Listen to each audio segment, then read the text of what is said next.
Do you support what Hamas launched on Saturday morning?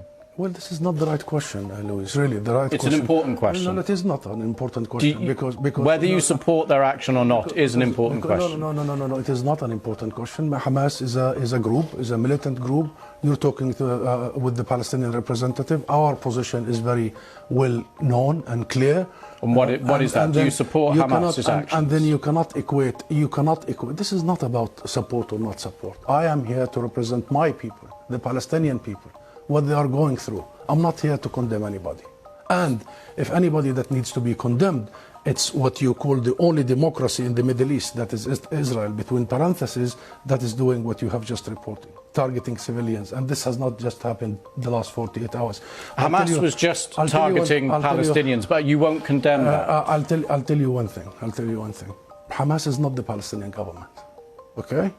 The Israeli government is giving orders for its organized army. So please don't draw any symmetry here. Don't equate. There is no way you can draw any symmetry. And don't equate between the occupied and the occupier. This doesn't serve justice to understand for your audience and viewers the real situation. Since Israel's establishment, it has had one military doctrine.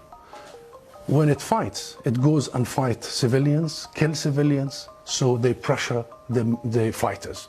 Since 1948, and go back to the record, and this has been repeated in Gaza and will continue to be repeated. So the conversation is not a blame game. I am not in the business of blaming the victim here. The real conversation is how do we stop this vicious, deadly cycle?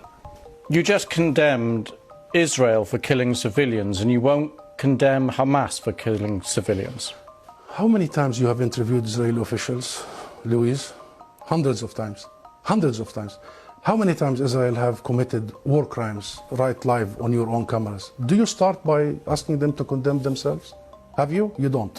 You don't. No, I'll answer that question. You don't. You know why I refuse to answer this question? Because I refuse the premise of it. Because at the very heart of it is misrepresentation of the whole thing. Because it's the Palestinians that are always expected to condemn themselves. I mean, come on, this is a political conflict. We have been denied our rights for a long time. So this is the wrong starting point. The right starting point is to focus on the root causes, is to try and get out of this extreme dark tunnel, as opposed to this business by BBC and the mainstream media for 75 years. You bring us here whenever there are Israelis who are killed. Did you bring me here when many Palestinians in the West Bank, more than 200 over the last few months? Do you invite me when there is such Israeli provocations in Jerusalem and elsewhere? What Israelis have seen, which we started by saying tragic, the last 48 hours, the Palestinians see every day for the last 50 years. You know the situation in Gaza, you've just described it. This is the biggest open-air prison. Those people, 2 million, have been taken hostage by Israel for the last 16 years. So I'm saying this just to say, Louise, perhaps this is about time we abandon this rhetoric, very dangerous, this framework, and we start giving people the real ugly truth sometimes. What is the solution in your eyes? International law, that's it. The equal application of international resolutions and law and legitimacy, as you did in Ukraine. Would you bring the Ukrainian ambassador here and start asking him to condemn some of his fighters? We need to fully and equally apply the rules that were created by the League of Nations after the horrors of the Second World War. We need to make sure that Israel is not the exception. It has been for the last 75 years.